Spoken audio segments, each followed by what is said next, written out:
கரூர் ட்ராஜடிக்கு அப்புறம் நிறையா விஷயங்கள் தேடி தேடி செய்திகளாக நீங்களாம் வந்து பார்த்துட்டு இருக்கீங்க. இந்த நேரத்தில் வந்து பார்த்தீங்கன்னா, விஜய் அவருடைய கட்சியை பற்றி சில விஷயங்கள்லாம் வந்து பகிர்ந்துக்கணும் அப்படின்னு தோணுச்சு. நம்மளுக்கு வந்த தகவல்கள், அதில் வந்து பார்த்தீங்கன்னா வந்து அந்த தகவல்கள் மட்டும் இல்லாமல் அவரை சுற்றி என்ன நடக்குது, அந்த கட்சியோட நிலைமை இப்போ எப்படி இருக்குது அப்படிங்கிறது. இப்போ நம்மளுக்கு பிடிக்குதோ பிடிக்கலையோ அதுவும் ஒரு கட்சியாக இருக்குது அப்படிங்கிற பட்சத்தில் இதை பார்த்து நம்ம வந்து நிறையா பாடம் கற்றுக்கலாம் அப்படிங்கிற மாதிரி சில விஷயங்கள்லாம் அவங்ககிட்ட வந்து சொல்லணும்னு தோணுச்சு. ஃபர்ஸ்ட் ஆஃப் ஆல் விஜய் அவரை குறித்து ஒரு தகவல். அவர் இப்போ என்ன பண்ணிகிட்டு இருக்காரு, அவரோட மனநிலையில் என்ன மாதிரியான மூவ் பண்ணுறதுக்காக காத்திருக்காரு, சுற்றி யார் இருக்காங்க, அவருடைய எக்ஸ்ப்ரெஷன் என்னவா இருக்குது, யார்கிட்ட நம்பி பேசுகிறாரு, அப்படி நம்பி பேசுகிற மாதிரி அவரை சுற்றி எந்த நபர்கள்லாம் மீதம் இருக்காங்க, அண்ட் புஷி ஆனந்த் கூட தொடர்பில் இருக்கிறாரா, இந்த மாதிரி வந்து பல கேள்விகளுக்கு வந்து பார்த்திங்கன்னா விடை இந்த காணொலியில் இருக்குது. சரி, இப்போ ஒரு கட்சி எப்படி கட்டமைக்கக்கூடாது அப்படிங்கிறத வந்து பார்த்திங்கன்னா ஒரு உதாரணமாக விஜய் இந்த சம்பவத்துக்கு அப்புறம் வந்து கற்றுருப்பார். கண்டிப்பாக கற்றுருக்கணும். இல்லைனா வந்து தொடர்ந்து இந்த கட்சியை எடுத்துகிட்டு போகிறது ஒரு வெடிக்கக்கூடிய டைம் பாம்பை வந்து கையில் வச்சு எடுத்துகிட்டு போகிற மாதிரி தான். ஏன்னா அவரோட கட்சியும் சரி, அவரோட தொண்டர்களும் சரி, அந்த மாதிரி வந்து ஆயிடுச்சு. இது வந்து ஆச்சரியப்படுறதுக்கு இல்லை. அவரோட ஃபவுண்டேஷனே வந்து அப்படி தான் இருந்துச்சு. ரசிகர்களை வச்சு ஒரு கட்சி, ரசிகர் மன்றத்தை அப்படியே கட்சியாக ஆரம்பித்து அதற்கப்புறம் வந்து டக்குன்னு ஒரு கொடி, அப்புறம் வந்து கொள்கைனா எல்லாமே கொள்கை, எல்லாருமே தலைவர்கள்னு வர்றப்போ வந்து பார்த்திங்கன்னா நம்மளுக்குன்னு ஒரு கொடி கிடச்சிருச்சுப்பா, நம்மளுக்குன்னு ஒரு தலைவர் கிடச்சிட்டாருப்பா, நம்மளோட தளபதி வந்து பார்த்திங்கன்னா வந்து ஒரு கட்சியை தொடங்கிட்டாருப்பா, அதனால் எல்லாருமே ஒரு வெள்ளை சட்டையை வாங்குகிறோம், போடுறோம், அரசியலுக்குள்ளே நுழையிறோம், யங்ஸ்டர்ஸ், யூத், ஜென்சி பாலிட்டிக்ஸ் அப்படின்னு சொல்லிட்டு எல்லாம் உள்ளே வந்தாங்க. பட் அது ப்ராப்பராக பொலிட்டிசைஸ் பண்ணாமல், அரசியல் மயப்படுத்தாமல் ஒரு க்ரௌடை ஒரு கட்சி தொண்டர்களாக மாற்றணும்னு ஒரு முயற்சி செஞ்சால் என்ன ஆகும் அப்படிங்கிறதுக்கு ஒரு உதாரணம். இந்த கரூர் ட்ராஜடியை மட்டும் சொல்லலை, அதற்கு முன்னாடி நடந்த விஷயமும் எல்லாமே பார்க்குறதுக்கு நார்மலாக இருந்துச்சு. முழுக்க வந்து அப்நார்மல் இது இருக்குது. அதாவது அப்போல்லாம் வந்து பார்த்திங்கன்னா இன்னும் வெறியர்களாக இருந்திருப்பானுங்க எம்ஜிஆர் ரசிகர்கள்லாம். விஜய், ஏன் ரஜினி, ஏன் அவரோட பார்த்திங்கன்னா வந்து வெறித்தனமான ரசிகர்கள் எம்ஜிஆர் தான் இருந்தாங்க. அவருக்காக உயிர் விட்டுக்கிறது, பச்சை குத்திக்கிறது, தலைவான்றது, தெய்வமாக பார்த்தது. கம்பேரேட்டிவ்லி நம்மளோட மக்களுக்கு அப்போ படிப்பறிவும் எந்த அளவுக்குன்னு யோசிச்சு பாருங்களேன். இன்றைக்கா தொடர்ந்து சின்ன திரையிலையோ இல்லை வீட்டில் தொலைக்காட்சியிலையோ வந்து நம்ம வந்து பார்த்துட்டே இருக்கோம் நம்மளோட ஆக்டர்ஸை. பட் அவங்களாம் வந்து பெரிய ஸ்க்ரீனில் மட்டும்தான் பார்த்துருப்பாங்க. நேரிலலாம் பார்த்தா வந்து மைக்கேல் ஜாக்சனை பார்த்த மாதிரி மயக்கெல்லாம் வச்சு விழுந்திருப்பாங்க. அந்தளவுக்கு எம்ஜிஆருக்கு பல ரசிகர்கள்லாம் இருந்திருப்பாங்க. ஆனாலும் ஏதோ ஒரு விஷயம் அவர் சுற்றி இருக்கிறப்போ வந்து மக்களுக்கு நடக்காது வந்து பார்த்திங்கன்னா தொடர்ந்து விஜயோட ரசிகர்கள், தொண்டர்கள்னு சொல்லப்படுறவங்க வந்து பண்ணிகிட்டே இருந்தாங்க. அவங்க வந்துட்டு ஒரு இடத்துல வந்து போயிருந்தாங்கன்னா வந்து பார்த்திங்கன்னா அவ்வளோ செப்பல் இருக்கும்.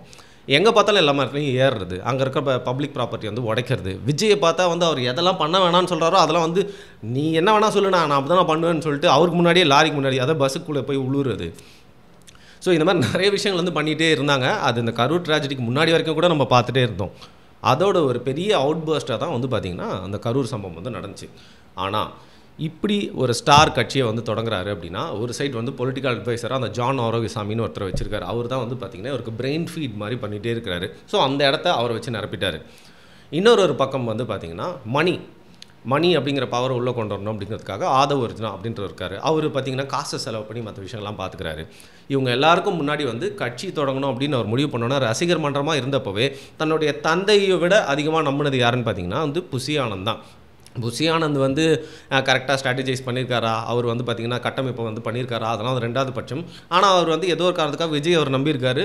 விஜய் கூட இவரும் வந்து பார்த்திங்கன்னா வந்து ஆளும் அரசாங்கத்தெலாம் எதிர்த்து கூட இருந்துடலான்னு சொல்லிட்டு அவர் தான் என்ன பண்ணுறாரு, கட்சியின் கட்டமைப்போட எல்லா இடத்துலையும் இருக்கக்கூடிய எல்லா பதவியிலும் இருக்கக்கூடிய ஆட்கள்லாம் இருப்பாங்கல்ல, அவங்க கூடலாம் வந்து முற்றிலுமாக நேருக்கு நேர் தொடர்பில் இருக்கார்.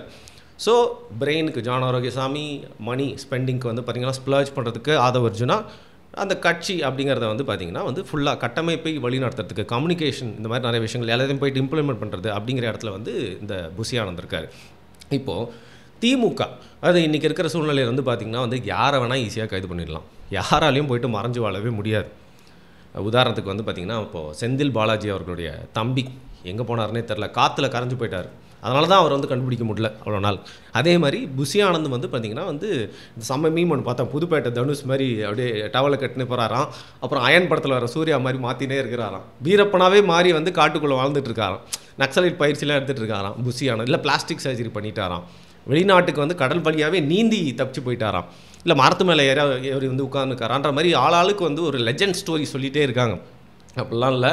எனக்கு தெரிஞ்சு என்னோட புரிதல் என்னென்னா அரசாங்கத்துக்கும் காவல்துறைக்கும் வந்து அவர் எங்கே இருக்காருன்னெலாம் தெரியறதுக்கு நிறையா வாய்ப்பு இருக்குது. ஏன்னா நம்மளோட காவல்துறை வந்து பார்த்திங்கன்னா எது எப்படி சொன்னாலும் சூப்பராக ஒருத்தங்களை கேப்சர் பண்ணி பிடிக்கிறதுல வந்து கை தேர்ந்தவங்க தான் இன்றைக்கி இருக்கிற. அதுவும் மாடர்ன் டெக்னாலஜி இருக்கக்கூடிய இந்த உலகத்தில் எல்லாருக்குமே மூஞ்சி தெரிஞ்ச புஷி ஆனந்தெல்லாம் வந்து பார்த்திங்கன்னா வந்து காவல்துறையுடைய லெவலுக்கு எங்கே இருக்காருலாம் தெரியாமலாம் இருக்க மாட்டாங்க.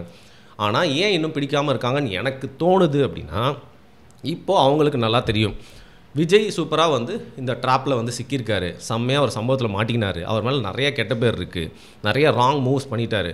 இப்போது இதை எப்படி வந்து அவர் ஃபேஸ் பண்ணுறாரு, எப்படி ரிட்டாலியேட் பண்ணுறாரு, எப்படி ரியாக்ட் பண்ணுறாருன்னு பார்த்தா அதில் விஜயோடைய வீக்னஸ், அவரோட கட்சியோட வீக்னஸ் வந்து நிறைய விஷயங்கள் தெரிஞ்சிச்சு. விஜயோட பர்சனல் கேரக்டர் எப்படி ஒரு விஷயத்தை ஹேண்டில் பண்ணுறாரு ஒரு தலைவனா அப்படிங்கிறதும் தெரிஞ்சிச்சு. அவரோட கட்சி எப்படி கட்டமைச்சு வச்சுருக்காருன்னு தெரிஞ்சிச்சு. அதாவது விஜய் அதை இந்த ஜான் ஆரோக்கியசாமி, ஆதவர்ஜனாவை தாண்டி இன்னும் சில பேர்லாம் தாண்டி வந்து பார்த்திங்கன்னா கட்சியில் யார்கிட்டயா வந்து என்ன சொல்லி யார் என்ன பொறுப்பில் இருக்கா, யார் வேலை செய்வா, யார் செயல் வீரர்கள், எந்த ஏரியாவில் யார் வெயிட் அப்படின்னு எதுவுமே தெரியாது. முழுசாக வந்து பார்த்திங்கன்னா வந்து இந்த புஷி ஆனதை வச்சு தான் வந்து கம்யூனிகேட் அண்ட் எக்ஸிக்யூஷன் வந்து பண்ணிகிட்ருக்காரு. அப்போது ஒரு பெரிய பீஸை வந்து என்ன பண்ணுறாங்க, கைது செஞ்சுருவோம். இதில் சிடிஆர் நெல்மக்குமார் அவரையும் வந்து சொல்கிறேன். அவருக்கு வந்து பார்த்திங்கன்னா ஏற்கனவே முழு நேர அரசியல்வாதியாக வந்து சில கட்சிகளில் இருந்ததுனால வந்து பார்த்திங்கன்னா அந்த ஒரு அறிவு வந்து அவருக்கு இருக்குது. அவரையும் ஓட்டத்தில் விடுறாங்க. புஷி ஆனந்தையும் வந்து பார்த்திங்கன்னா ரன்னிங்லேயே விட்றாங்க. அதாவது கைது செஞ்சுருவோம் அப்படிங்கிற மாதிரி சொல்லிட்டு வந்து பார்த்திங்கன்னா அவர் கைது செய்யாமல் அப்படியே வச்சுட்டே இருக்காங்க. இதில் என்னென்னா முக்கியமான பைவர்ட்டல் ரோலில் இருந்த புஷி ஆனந்த், கம்யூனிகேஷன் எக்ஸிக்யூஷன்ற இடத்துல இருந்த புஷி ஆனந்த், விஜய்க்கு எல்லாருமே கட்சியில் வந்து சேர்ந்துருக்காங்க. ஆனால் அவங்களாம் யார், அவங்க நம்பர்ஸ்லாம் என்ன, யார் என்ன பண்ணுவான்னு தெரிஞ்சு புஷி ஆனந்தை செயல்பட விடாமல், உதாரணத்துக்கு புஷி ஆனந்த் இப்போ இருக்க நிலைமைக்கு வந்து பார்த்திங்கன்னா கட்சியில் இருக்கவங்க நீ அப்படி பண்ணு, கரூரில் போய் இப்படி பண்ணு, ஏதாவது ஆர்டர்ஸ் கொடுக்க முடியுமா, கோஆர்டினேட் பண்ணி பண்ண எதுவுமே பண்ண முடியாது. அவர் தன்னை காப்பாற்றிக்கிறதுக்கே வந்து ஓட வச்சுனே இருக்கிறாங்க. அப்படின்னா என்னன்னு பார்த்தீங்கன்னா முற்றிலுமாக அந்த கட்சியை வந்து ஃபியூஸை பிடுங்கின மாதிரி ஆக்கணும். ஏன்னா ஆதவர்ஜனா வந்து பார்த்திங்கன்னா வந்து ஏதோ ஒரு ட்வீட்டை போடுறாரு, அப்புறம் ஏர்போர்ட்டில் போகிறாரு, அங்கே போய் வராரு, சில பேர் மீட் பண்ணாருன்னு சொல்கிறாங்க, ஸ்போர்ட்ஸ் ஈவெண்ட் போனான்னு சொல்கிறாங்க, அவர் வந்து ஒரு வேலையை பார்த்துட்ருக்காரு. இதான் சாக்கு அப்படின்னு சொல்லிட்டு விஜய்கிட்ட யாருமே இல்லை, நம்ம இந்த நேரத்தை வந்து இதை நல்லா பயன்படுத்திக்கலாம். சும்மா என்ன ஏதோ ஒரு ஐஆர்எஸ் ஆஃபீஸர் வருவாராம், ஆதவர்ஜனா வருவாராம், புஷி ஆனதா நான் தான் இந்த நேரத்தில் வந்து இந்த ஆப்பர்ச்சுனிட்டியை பயன்படுத்திக்கிறேன்னு சொல்லிட்டு ஜான் ஆரோக்கியசாமி முழுக்க வந்து பார்த்திங்கன்னா விஜய் பக்கத்தில் இருந்து அவர்கிட்ட ஃபீட் பண்ணிகிட்டே இருக்கார். ஸோ அதை அந்த ஃபீட் பண்ணுறது மட்டுமே தாண்டி எக்ஸிக்யூட் பண்ணுறது களத்தில் இறங்கி யாராவது வேலை செய்யணும்ல, அதுக்கு உண்டான ஆள் தான் புஷி ஆனந்த். அவர் வந்து ஓட்டத்திலே வச்சுட்டே இருக்காங்க. அதனால் கட்சி இப்போ முற்றிலுமாக வந்து முடங்கி போச்சு. விஜய் ஆலோசனை பண்ணலாம், அது பண்ணும் இது பண்ணும் எல்லாமே வந்து செய்திகளுக்கு சொல்லப்பட்டாலும் இப்போது நிஜமாகவே அவங்க ஸ்டில் ஒரு பாஸ் மோடில் தான் வந்து இருக்காங்க. நீதிமன்றத்தை அவங்க அணுகிருக்கிறத கரூரில் போய் பார்க்கணும், நீதி உதவிலாம் அளிக்கணும் அப்படிங்கிறதுக்காக சுப்ரீம் கோர்ட்லேயும் வந்து பார்த்திங்கன்னா நிறைய விஷயங்கள் இவங்களோட கைது ஆகாமல் இருக்க முன்ஜாமீன் அதுக்கெலாம் வந்து மூவ் பண்ணிக்கிட்டு இருந்தாலும் நம்மளுக்கு வர தகவல் படி வந்து பார்த்திங்கன்னா விஜய் பிளாங்காக இருக்கார். அவருக்கு இப்போ என்ன பண்ணுறதுன்னு தெரியாதுன்றது மட்டும் இல்லாமல் இன்னும் சில பேர், அதாவது ராஜ்மோகன் இருக்கார்ல, அவரெல்லாம் கூட வந்து ஏன் அவரெல்லாம் வெளில வரல, பேசலை அப்படின்லாம் வந்து சொல்லிட்டுருக்காங்க. நம்மளுக்கு வந்த தகவலின் பேரில் ராஜ்மோகன் மட்டும் இல்லை, கட்சியில் இருக்க முக்கியமான பொறுப்பாளர்கள் எல்லாருக்குமே வந்து பார்த்திங்கன்னா அமைதி காக்கவும் கொஞ்சம் பாஸ் மோடில் இருங்க, எதுவுமே நம்ம சொல்லாமல் பண்ணாதீங்க அப்படிங்கிறது தான் மேலிடத்துல வந்து உத்தரவாக வந்திருக்கு. அப்படிங்கிறதுனால திருப்பியும் சொல்கிறேன், ஒரு பெரிய கொள்கைக்காக உருவாக்கப்பட்ட கட்சினா வந்து பவர் சென்டர் அங்கங்கன்னு ஈஸியாக உருவாயிருக்கும். ஆனால் இங்கே ஒரு ஸ்டார் அவர் தான் கட்சி அப்படின்னு இருக்கிறதுனால அவர் தான் தலை, அந்த தலையிலேருந்து வரக்கூடிய வந்து ஒரு நரம்பு மண்டலமாக இருந்தவர் வந்து புஷி ஆனந்த். அதை வெட்டி விட்டுட்டோன்னா தலை மட்டும் அப்படியே இருக்குது, மற்றபடி எதுவுமே பண்ணவே முடியல. இதை வந்து இந்த சிச்சுவேஷனை வந்து சூப்பராக திமுக பயன்படுத்தி விஜய் அப்படிங்கிறவரோட அவர் ஏன்னா பண்ணி வந்தது ஒரு தவறான அரசியல், அவர் வழி நடத்தினது ஒரு தவறான வழி நடத்தல். அதை முக்கியமாக பாருங்கள், விஜய் வந்து அவரோட ஃபர்ஸ்ட் அறிக்கை அரசியலுக்கு வரும்போது அரசியலின் ஆழத்தையும் அகலத்தையும் தெரிஞ்சு தான் வரேன்னு சொல்லிட்டு, ஆனால் அரசியலின் ஆழத்தையும் அகலத்தையும் அன்றைக்கி கரூர்லேருந்து திருப்பி போனார்ல, திருப்பி சென்னைக்கு பறந்து வந்தார்ல, அந்த கேப்பில் தான் அவருக்கு வந்து அரசியல் இவ்வளோ ஆழம் இருக்கா அகலம் இருக்கா அப்படிங்கிறது வந்து தெரிஞ்சிருப்பாருன்னு எனக்கு தோணுச்சு. திமுக சூப்பராக அவரோட ஸ்ட்ரென்த்தான கும்பல் தானே ஒரு மாஸ் காட்டுச்சு. விஜய்னாலே வந்து பார்த்திங்கன்னா கும்பல் வந்துடும், எல்லாருமே வந்துடுவாங்க. இதை பார்த்தே வந்து ஓகே நெக்ஸ்ட் சிஎம் அவர் தான், எம்ஜிஆருக்கு அப்புறம் வந்து ஜனநாயகன் தான் அப்படிங்கிற மாதிரி பார்த்துட்டு இருந்தாங்கல்ல. ஸோ அவருடைய ஸ்ட்ரென்த்தை அவருக்கு எதிராகவே வந்து சூப்பராக வந்து திமுக அதாவது நடந்த சம்பவத்தின் மூலயமா பயன்படுத்தி இந்த அப்படியே வந்து ஒரு பாஸ் மோடில் ஸ்டக்காக வச்சுட்டாங்க. இந்த நேரத்தில் உங்களோட சாட்டர்டே போயிட்டு இருந்த கேம்பெயின் நின்று போச்சு. கட்சி நிர்வாகிகள்லாம் ஓட்டத்தில் இருக்காங்க. புதுசாக வந்து எவனா வேலை செய்யலாமா, இந்த துண்டை போட்டாலே இப்போ எவனே நம்மளை தப்பாக பார்ப்பானா, காரில் இருக்க கொடியெல்லாம் கட்டி அவுத்துட்டாங்களா, வாட்ஸ்அப் குரூப்பில் வந்து வெளில போகிறாங்க அப்படிங்கிற மாதிரி நிறையா வந்து வெளில செய்திகள் கேள்விப்பட்டே இருக்கும். அப்படி இருக்கிறப்போ ஒரு சைடில் வந்து பார்த்திங்கன்னா உங்களுக்கு ஹெல்ப் பண்ணுறோம் ஆனால் எங்கள் கூட வாங்க அப்படின்னு சொல்லக்கூடிய அந்த பிஜேபியோடைய அழுத்தம், இன்டைரக்ட் அழுத்தம் அப்படின்னு கூட வச்சுக்கலாம். இன்னொரு பக்கம் அதிமுக கூட போகலாமா வேணாமா, ஆனால் பிஜேபி இருக்கே அப்படிங்கிற ஒரு கன்ஃபியூஷன். இன்னொரு பக்கம் முழுங்கிறதுக்காக காத்துட்ருக்க திமுக அண்ட் தொடர்ந்து செம்ம விமர்சனம் அடிச்சுட்டே இருக்க. அது கரெக்டாக தப்போ விமர்சனம் அதிகமாக பண்ணது பார்த்திங்கன்னா என்டிகே. அண்ட் என்டிகேவோட விமர்சனம் பண்ணுறதுக்கு பேசுகிறதுக்கு அதுவும் தரவோடு பேசுகிறதுக்கு எவ்வளோ பேர் இருக்காங்க திராவிட தரப்புலேயே வந்து பார்த்திங்கன்னா வந்து மூச்சு வாங்கிட்டு போயிடுவாங்க. அந்தளவு அவ்வளோ பேர் இருக்காங்க என்டிகே தரப்பில். ஸோ வாதம் பண்ணி ஜெயிக்கிறதுக்கு சான்ஸே இல்லை. அப்படி இருக்கிற இந்த சூழ்நிலையில் விஜய் வந்து பார்த்திங்கன்னா ஒரு முக்கியமான ஒரு முடிவெடுத்திருக்கிறதா சொல்கிறாங்க. 2ஆம் கட்ட தலைவர்களாக தன்னுடைய நண்பர்கள், பர்சனல் லைஃப்பில் இருக்க நண்பர்கள் அண்ட் சினிமாவில் வந்து அவர் கூட வந்து நடித்தவங்க, அதில் யார் நண்பர்களாக இருக்காங்களோ, நம்பகத்தன்மை கொண்டவர்கள், அவங்களுக்கெல்லாம் இப்போ கால் பண்ணி வந்து பேசிகிட்டு இருக்கிறதா சொல்கிறாங்க. அது மட்டும் இல்லாமல் இன்னொரு தகவல், எந்த அளவுக்கு உறுதிப்பட்ட தகவல்னு தெரியல, புசி ஆனந்த் கூடயும் டெலிஃபோனில் தொடர்பில் இருக்கிறதாகவும் வந்து சொல்கிறாங்க. அப்பப்போ வந்து பேசிக்கிறதாகவும் சொல்கிறாங்க.